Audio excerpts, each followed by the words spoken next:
If confidence were a trait, I wouldn't be standing here in front of you today. Well, I come from a humble middle-class family. I did my schooling in a government-aided school, and I've never been able to go to college. Well, let me take you back to my 20s, where I stood backstage before addressing a group of people. My hands were cold, voice shaking, body trembling. I had all the qualifications, the content, but what I didn't have was the belief in myself. I thought confidence is something maybe not for a person like me, but I was wrong. I discovered later that confidence is not something that you're born with. It's something that you build in yourself, right? It's not a personality trait.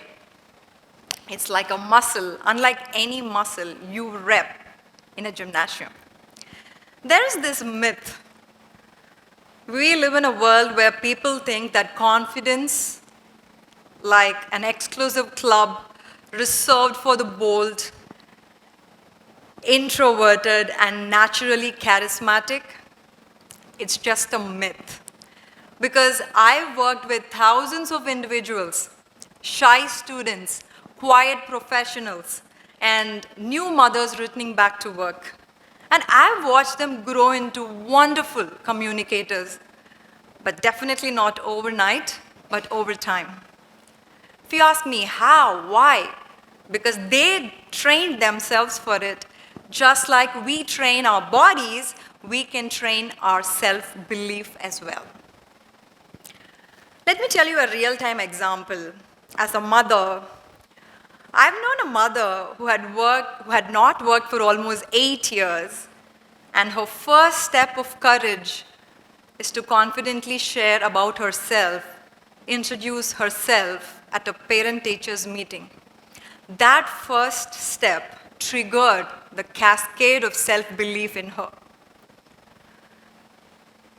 What would our world look like if every introvert believed in themselves and come out of their comfort zone and share ideas out loud? What if every student raised their hand and share their ideas? Every woman in the boardrooms speak up for themselves. It'll be a different world, right? Confidence is then a result of tiny things that we do repeatedly and practiced consistently that brings a change. Let me talk about the science behind this. Our brain has this amazing ability called neuroplasticity. It is based on what you do, repeatedly, and it changes. That rewires your brain, and that creates new pathways. Likewise, if you practice confidence, even in tiny ways, that connects with the brain, and that helps you to boost your confidence. Another powerful concept is self-efficacy, introduced by a psychologist, Albert Bandura.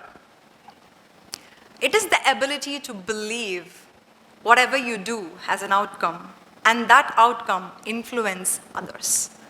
The more you succeed, even in tiny ways, the more you believe that you can do it. I'm not going to leave you hanging in here. I'm going to give you 3 practical steps that you can practice and bring out your confidence muscle. Number 1 is 1-minute challenges. If you're in a session or in a meeting or in a workshop, be the first person. Take that 1 minute, put your hand up, ask that question, share that idea, be confident, talk to a stranger. Because when you do this hack repeatedly, it will change the way you look at people, the way you look at yourself as well.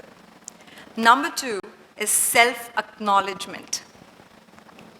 Every night before you go to bed, ask this question to yourself. What did I do today that I'm proud of? If you have an answer to that question, well, congratulations. Your confidence is increasing 1% every day. If you don't have an answer to it, well, today is the day you start practicing your confidence to grow better. Number 3 is voice and body alignment.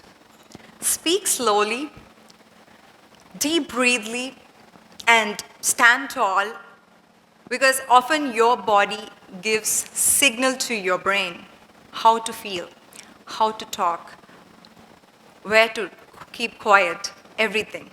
And that helps your confidence as well. If you ask me, these are not overnight hacks, but if you do this every day, like a daily rep in a gymnasium of self-assurance, you will definitely achieve it one day.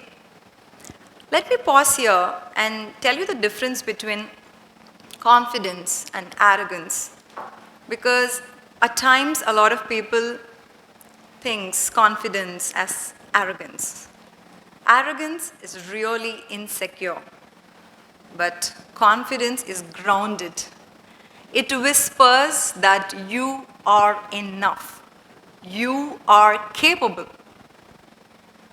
But arrogance screams, right?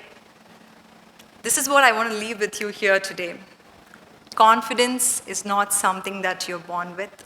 It's something that you build in yourself. If you don't have it, if you miss it, it's okay. You still have time to rewire yourself. And don't wait for confidence to arrive. Do things every day. Pick one thing that scares you the most and keep doing it again, again, and again. Because one day you will realize you are stronger, powerful than you ever imagined. Thank you so much for listening to me today. You have a good one.